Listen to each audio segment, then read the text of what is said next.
Hello, I'm Beeline Fox, and my first tour was going from the coast of Florida to the coast of California. It's about 5,500 kilometers in 74 days. In this video, I'm going to share 21 lessons I learned on that tour. Lesson number 1 is to have clear water bottles.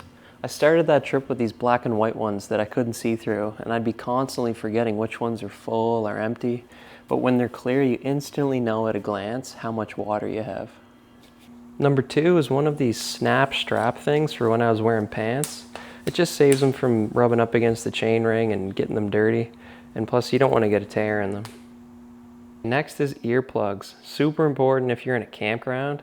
There's bathroom doors and people walking around in flip-flops all hours of the night.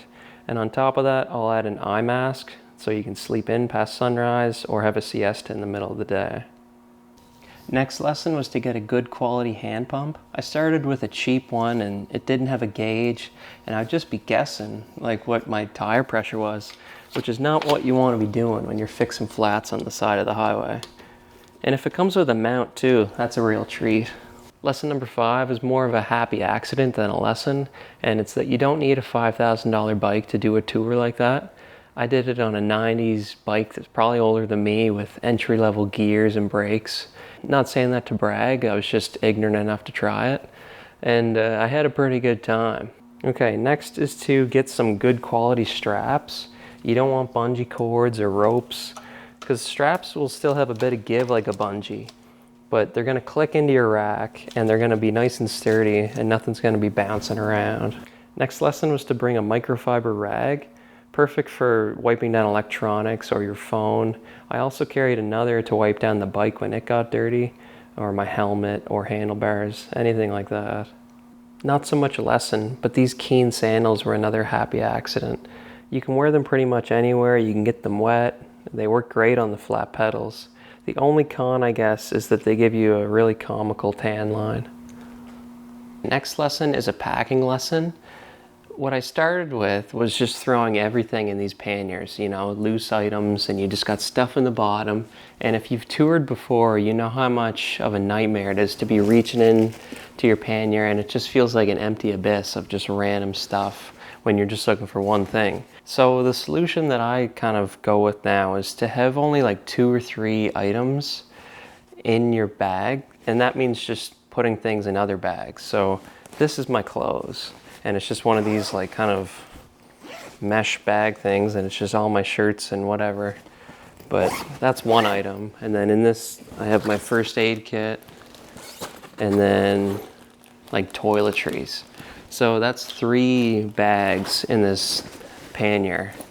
And if I need one thing, like say I want my socks, it's not as easy. If you're really good, maybe you can dive in and grab your socks, but not me.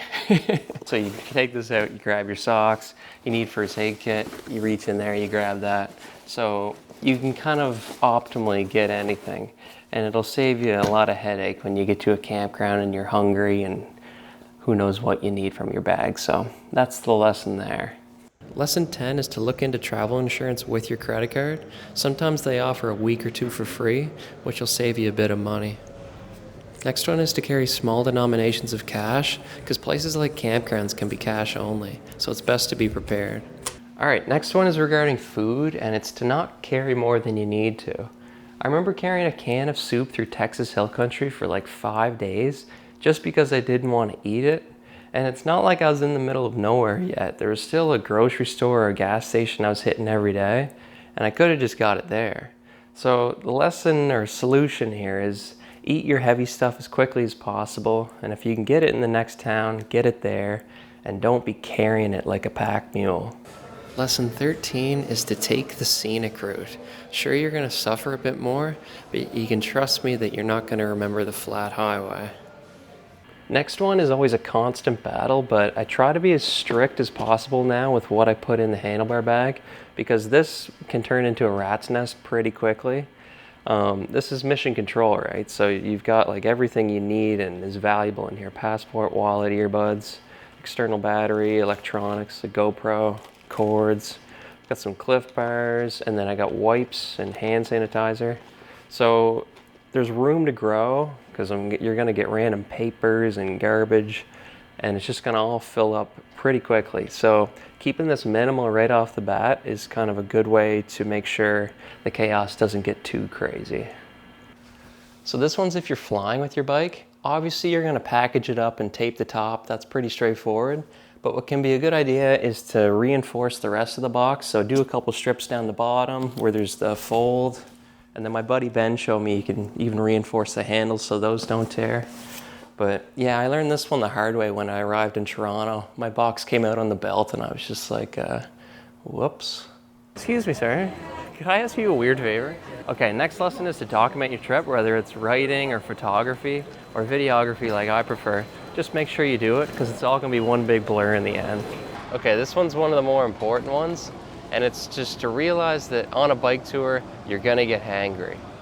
There's gonna be stuff going on and stuff going wrong, and you're not gonna have eaten for, I don't know, 4 or 5 hours. So the best thing you can do is just bring lots of snacks and just think of how good that meal's gonna taste when you finally get it. All right, next lesson is wet wipes. Whether you've been working on your bike or you're cleaning utensils, they come in handy for pretty near everything. I even found them useful for like at the end of the day when you need some sort of like shower and you don't have access to water, you can kind of wipe yourself down with a couple of these. It's not super nice, but it does the trick. There can be quite a distance between two cities, so when I'm in one, I like to stop at a bike store, even if I don't really need anything. Like today, I might get them just to tighten the headset a bit and have a general look. But the people there also have good information about roads in the area, so they can tell you where you should or shouldn't go. Another important lesson is to immerse yourself in the culture and foods of whatever town or country you're visiting. It can be overwhelming and exciting, but it's all part of the experience.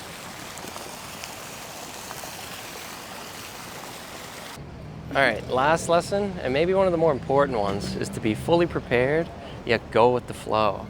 I never try to get too bogged down now, like planning out my itinerary weeks in advance, because things are gonna change. You're not gonna make it that far a certain day, and it's all gonna go to waste. So what I like to do is just plot out points of interest along the route, and then wherever I end up for the night, that's where I end up. So yeah, like that's the 21 lessons. Hopefully some of those work for some people. I got some things to do. I'm gonna go get some groceries and then I gotta get going. So thanks for watching. Get the trunks, yeah.